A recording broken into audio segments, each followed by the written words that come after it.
Greetings Tenno. In this video we are going to discuss some of the new content shipping into Warframe on the 18th of October. There is plenty to discuss in this video, however, if there are any certain topics of the update that you'd like to skip to, please check the pinned comment for timestamps. I would just like to take a moment to thank Digital Extremes for bringing me into their content creator program earlier this year on the 29th of May. Warframe has always been a favourite of mine since I first loaded up on the day of launch on Xbox back on the 2nd of September 2014.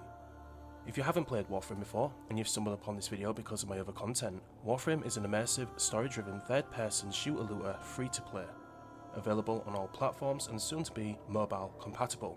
The team behind Warframe are exceptionally ambitious, and it isn't hard to see their ambition with what was unveiled during tennocon 2023. Warframe can be enjoyed with your friends, and now that crossplay has been implemented, you can play with your friends on all platforms.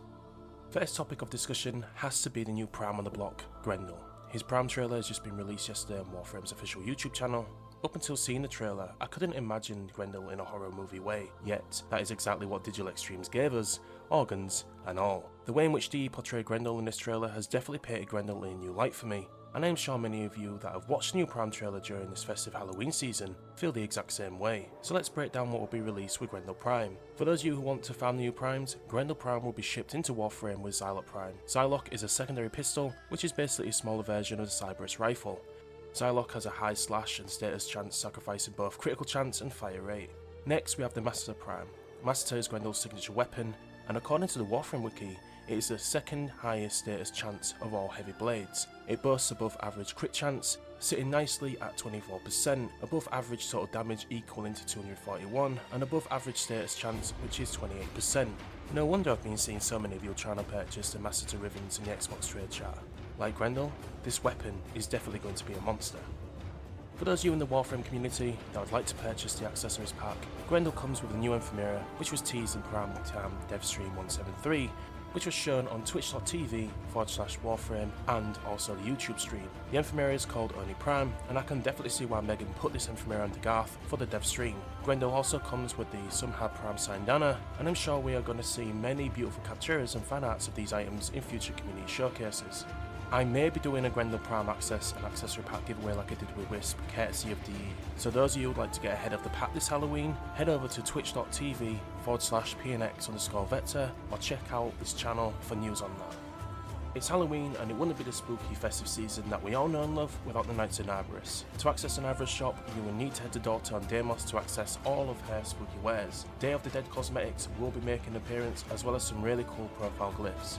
The Lotus Witch glyph will be in Daughter's Wares on the Naberus store, and the other four will be on the Warframe market, which you can purchase using Warframe's premium in-game currency, Platinum.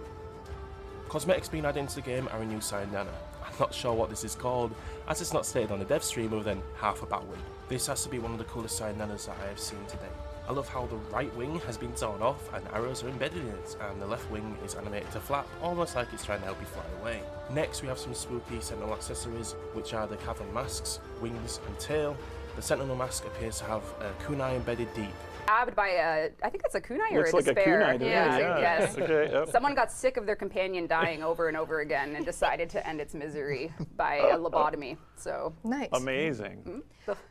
I have to agree with Rebecca here. Someone clearly got annoyed at their companion dying too quickly, so they decided to finish the job. The next item coming on the 18th is something I'm super excited for. For those of you who have played Warframe in the early years, this will ignite nostalgia. The Lotus will be receiving a Halloween skin called Naberus, and the reason why this is super cool is that Halloween events in the early years, the Lotus change appearance for the respective Halloween events. Now we actually get to customize a Halloween vampire skin and bask in the memories of Halloween events of the past. I have to say though, that this Lotus skin might not be one I'll be changing for a while, as I've wanted this skin since I was able to customize the Lotus. Next is probably the section of the video that you've all been waiting for. We are going to be breaking down Dagath and what is coming with her, from the Warframe, her signature weapon, and her Dojo lab, Dagath's Hollow. So let's start with Dagath. Dagath is the 54th Warframe, and my oh my does she look impressive.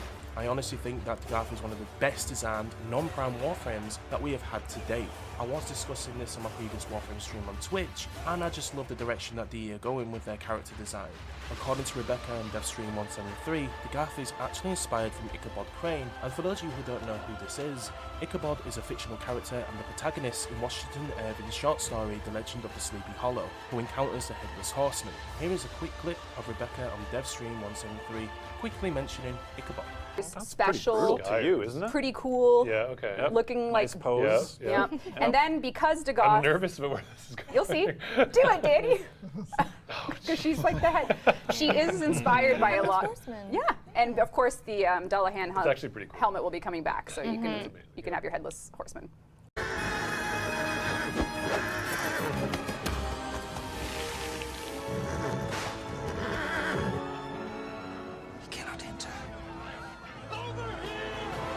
So let's talk a little bit about the character design of Dagath. One of the first things that we notice is a hollow face, followed by her cave's mounted skull on her right shoulder.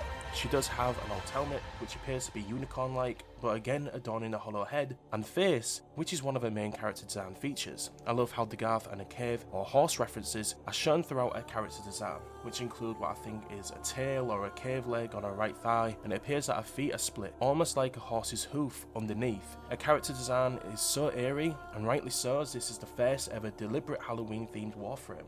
Dagath will be accompanied by a signature blade weapon, the Dorrclave. According to the in-game reveal on Primetime 173, the weapon description can be seen when Megan hovers over it. It states that after 20 kills or assists, Dorrclave enters a spectral state that doubles weapon follow-through and guarantees status effects for the next 20 attacks. In Dagath's hands, each active status effect heals her slightly. Regarding the weapon, it appears to be as deadly as it looks. I personally don't use many whip-class weapons, however this may change with the Dorrclave. Finally, we have dojos. In this update, we'll receive a new dojo lab called Dagath's Hollow. For the first time ever, this room will enable players to customize their caves outside of Teshin's cave in Deveri. To any Tenno watching who may not have made it to Deveri yet, and who may have been avoiding spoilers, rest easy. I will not be discussing Deveri other than the cave customization options in this video. That being said, moving on to the cave, it is interesting that the new cosmetics are already adorned on Megan's loyal steed. These cosmetics look beautiful and bring a unique style and fashion to those of us who love to spend time on fashioning our mounts. The new cosmetics are the Psychus cave skin, I'm hoping I pronounced that right, Immunin Chafram, tail and saddle. In my personal opinion, I really want DE to carry on adding cave customization items into Warframe. I know that the caves aren't used other than in Deveri and in the respective open worlds. However, there is something about cave fashion which is different to other fashion and player customization options like Warframe, companions and so on and so forth. Regarding the new lab though, we will need to make sure that our syndicate standing is max and ready to purchase abyssal beacons from them. Abyssal beacons are what are needed to obtain a new resource, vein thorns. According to Rebecca, vein thorns are a thorn of an extinct rose. The story behind these missions are that the Grineer foolishly piloted their galleon ship into the abyssal zone on Ceres. All syndicates will have the abyssal beacons, as all syndicate factions had members on board. The abyssal zone is confirmed to have a steel path variant for those Tenno who would like more of a challenge. Dagath's Hollow is not a conventional research lab as it skips the generic research steps which are seen in its sister labs. This means that the only resource needed to obtain the blueprints are vein thorns, meaning that once Dagath's Hollow is built, the clan has instant access to the blueprints which it houses. As stated, vein thorns are used to replicate blueprints. This is an interesting path that DE has decided to take as we haven't seen an instant accessibility to research blueprints before. Usually, clans have to rely on their communities to band together, donate resources to ensure that the blueprints became obtainable. Dagath's Hollow will also boost one of the darkest stories ever told in Warframe.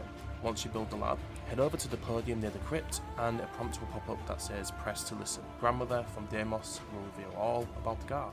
So to those Tenno who are not in a clan, Dagath and Dorrclave will be purchasable in exchange for Warframe's premium currency, Platinum, in the market on board your orbiters. Remember, those of you who do decide to obtain this new Warframe and her signature weapon via this method, they will come with a weapon slot, a Warframe slot, an Orcan reactor and a catalyst, meaning that with the Orcan reactors and the catalyst, they will come with extra available mod capacity. Finally, we have a new installment for Voidshell Skins. There will be 3 Voidshells, which will be shipped on the 18th of October, which belong to the following Warframes: Nidus, Mirage, and Protea. We could possibly see 3 new material cosmetics accompanying the Voidshells. Out of the 3 Voidshells being added, I am definitely excited for Nidus. So that brings us up to speed for the 18th of October. I'll be streaming Warframe over on twitch.tv/pnx_vector. Those of you who'd like to experience this new content on day 1 release, head over there and hit that follow button. We are on our way to 1.5k following milestone, so any support from you guys would be insanely appreciated. If you have any thoughts on this new batch of content that is going to be shipped over to the live version of Warframe on the 18th, please leave a comment below and tell me your thoughts. On a side note, don't forget to check the pinned comment for additional information and links, including links to all the official Warframe socials and more. I'm going to close the video with a question. Out of everything shown today, what are you most looking forward to, Tenno?